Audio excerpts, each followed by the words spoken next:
Welcome to Two Agents and Sunshine Shift. I'm Monica Stefanescu, your host and the Tampa Bay real estate agent with LPT Realty and PSG, specializing in relocation guidance and neighborhood micro-pockets. I'm David Linton, co-host of Two Agents and Sunshine Shift. I'm a real estate agent with LPT and PhD. I am based in the Sarasota, Bradenton area, bringing the on-ground perspective on how these neighborhoods actually live day to day. Each week, we break down what moving to Florida actually feels like, beyond maps, rankings, and listing photos.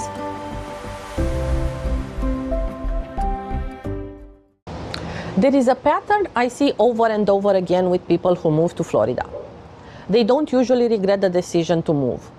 They don't usually hate the house, and they're not confused about what they bought. What surprises buyers is how the home behaves once they live in it. That surprise comes from a gap. The gap between how Florida homes are evaluated at the listing stage and how Florida homes actually perform over time. Most buyers don't make bad decisions. They make reasonable decisions using incomplete evaluation models. And most agents don't explain this gap clearly, not because they're dishonest, but because explaining it requires slowing down, introducing system thinking, and admitting that a listing cannot tell the full story. This episode is about closing that gap before someone buys. Listings are designed to describe homes as static objects. They tell you the price, the square footage, the number of bedrooms and bathrooms, finishes, and general location. This model works reasonably well in many states, but Florida breaks this model. Florida homes exist inside active interacting systems. Water movement, soil behavior, humidity cycles, heat load, wind exposure, and insurance and regulatory feedback. A listing captures just a snapshot, but Florida ownership unfolds over years of stress cycles. A home can look perfect at closing and still struggle under Florida conditions 12 or 18 months later. That's not deception, it's limitation. And if buyers don't understand that limitation, they assume the listing is in the evaluation, when in reality, it isn't. Moisture pathways and how humidity and water actually move matter a lot in Florida. When people hear moisture issues, they imagine leaks. In Florida, moisture problems are rarely about a single failure. They're about movement paths. Moisture comes from rain, ground saturation, and from humid air moving through the structure. Renovations often replace visible materials like flooring, cabinets, drywall, and paint. What they usually do not address is how moisture enters at slab edges, how vapor migrates through wall assemblies, and how humid air is expelled or trapped. When finishes are replaced without redesigning those pathways, moisture doesn't disappear, it reroutes.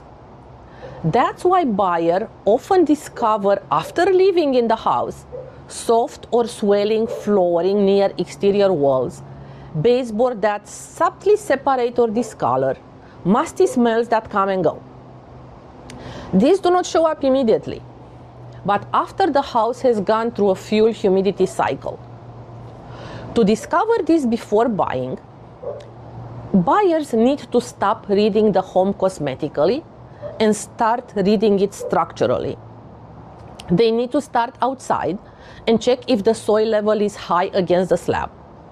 Check if the yard slopes toward the house or away from it. And ask, where does the roof run off discharge? And where does it go? When inside, look at flooring edges and baseboards. They reveal histories walls can never hide.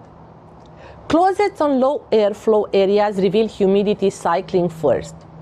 Moisture always leaves patterns. Cosmetic updates rarely erase all of them.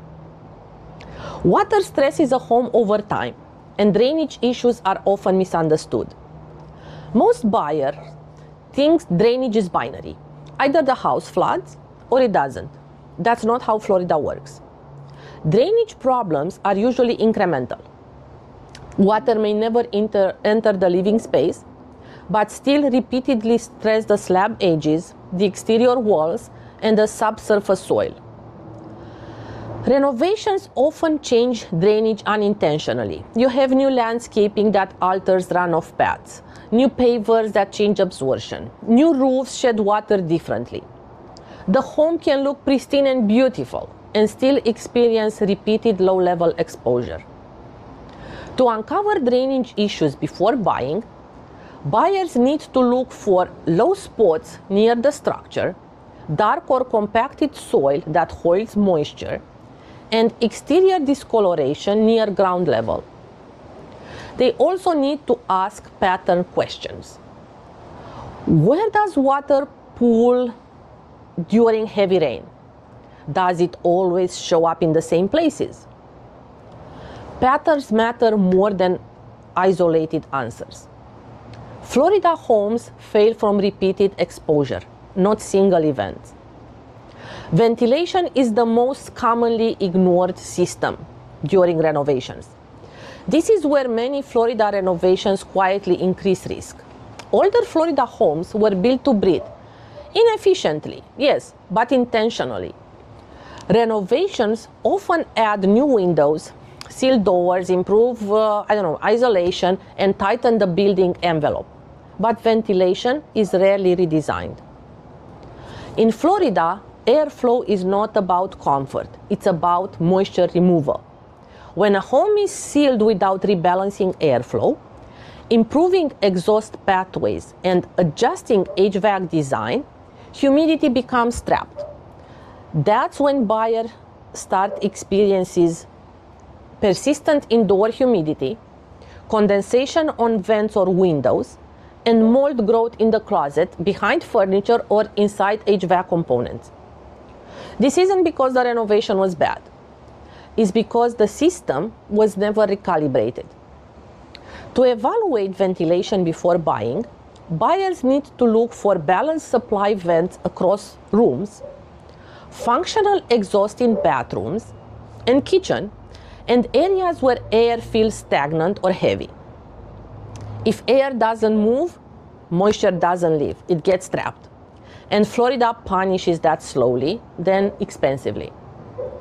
Mechanical systems in Florida operate under constant stress. Renovations can unintentionally increase that stress by sealing the home, by increasing interior heat load, and by reducing passive airflow.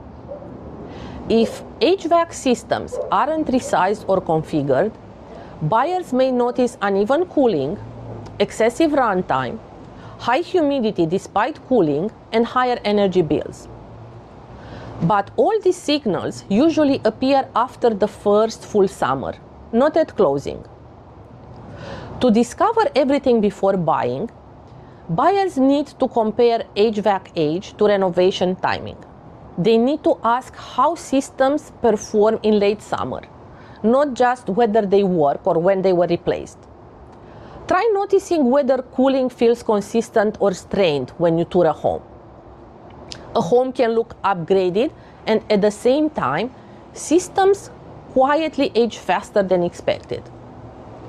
The part most agents avoid saying is that some renovations increase risk when they seal homes without redesigning airflow, drainage, and systems load. That doesn't mean renovated homes are bad. It means that Florida homes must be evaluated as integrated system, not collections of finishes. Most agents don't explain this. They don't explain it because it complicates transactions, it slows decision making, and it requires deeper technical understanding.